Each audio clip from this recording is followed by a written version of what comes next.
Parental guidance is advised. Etong si Stella namin, in-hit na naman. Abay, akala ko April pa mag-start. Abay, habol sa February 14. Diyos ko, Lord. 6 yung anak na una. Abay, hindi na nga maalagaan. Eto, tutuwad na naman si Inday. Ano ba naman to, Stella? Punos diri naman anak. Hindi na kaya ni mami mag-alaga sa mga anak mo. Sa mga apo ni mamit. At ayan, tutuwad-tuwad ka na naman dyan, anak ko.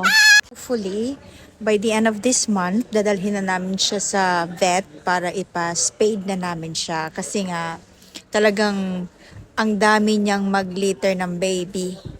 Akala nga namin noon, 1 o 2 lang. Abay, nabiyayaan siya ng 6. At ngayon, eto, kaloka ka baby.